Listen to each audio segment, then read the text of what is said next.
It's time to perfect your pizza and get some tips for pairing that slice with the best wines. Joining me now is pizza master and New York Times best-selling author Dan Richer. Dan, it's so good to see you. So good to see you. Thanks for having me. Yes, absolutely. Okay, I need to know what goes into becoming a pizza master. I feel like I've been living wrong.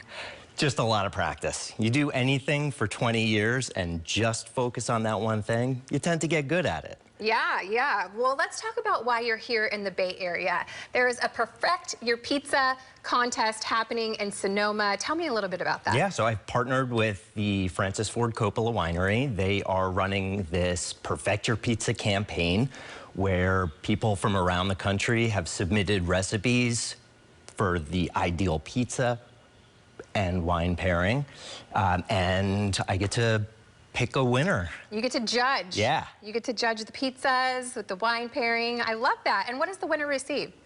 $25,000. That's a lot insane, on the line. Yeah. Right? Oh my gosh, I'm sad I didn't know about this beforehand. Over the holidays, my husband and I, we got into making homemade pizzas, and it was so fun and also so easy. Yes. I don't think people realize how easy it is to make pizza at home. Yeah, it's as complicated as you want to make it. Like what I do is I go deep down to the cellular level of the chemistry and the biology of what's actually happening in pizza.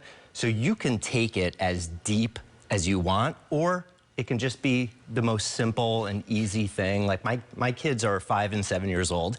They know how to make pizza. Love it. So it's as simple or as complicated as you want to make it. Mine was pretty simple. I wouldn't say I got down to a cellular level. Yeah. I'm not that educated on pizza, but maybe after I read your book, then I can take my pizza recipes up a notch. I want to talk about that, the Joy of Pizza. Tell me a little bit about your book. Yeah, so my book is the summation of 20 years of making pizza.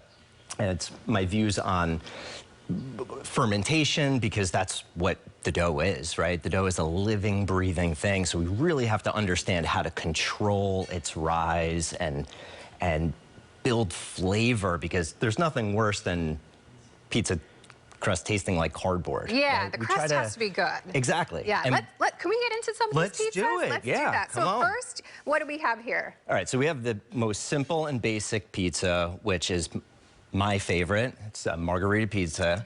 It's tomato sauce, fresh mozzarella, and basil. It's that classic combination. That's always the first pizza that I make of the day, because you can see how your cheese is melting and flowing on the pizza. You can taste the tomatoes. There's nothing to hide behind. Are we gonna taste this? Yes, yeah, go for it.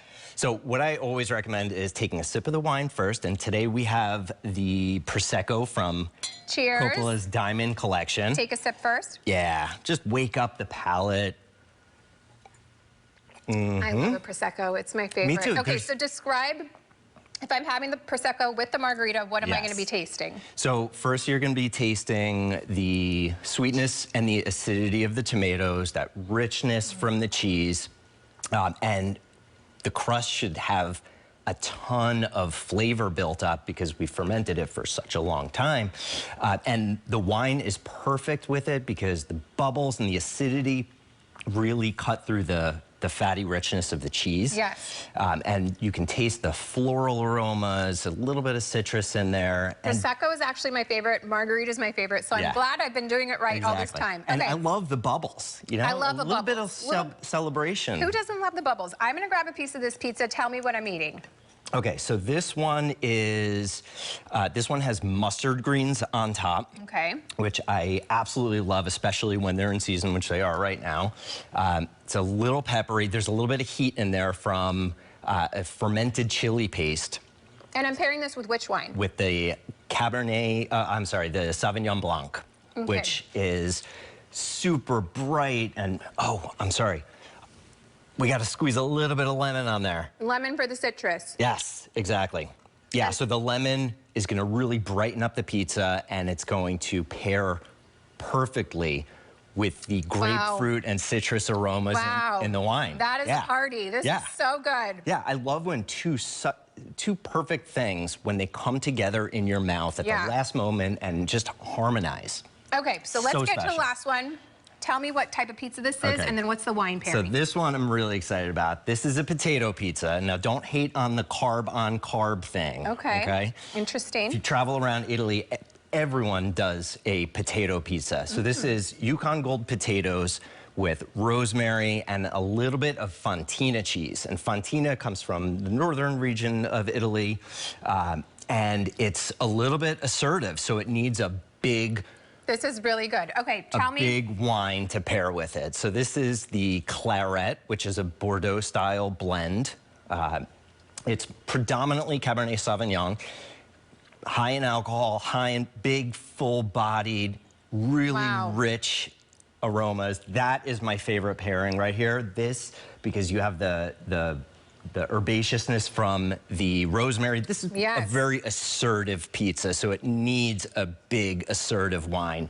And with all the spice and the aromas. Delicious. These were So excellent good. pairings. Thank you for these tips. Really quick, one last time, information on the event tomorrow. Yeah, so it's at the Coppola Winery in Geyserville in Sonoma. And it's going to be incredible. And somebody's going to walk away with $25,000. That's amazing. Cheers to that. Have fun. Have fun eating that pizza and wine. Thank you so much for coming here and sharing all of this with me. It's delicious. And so keep making those you. pizzas. I will. Now Thanks I have some more recipes to play around with. To learn more about Francis Ford Coppola Winery, we'll have a link on our website at liveinthebay.tv.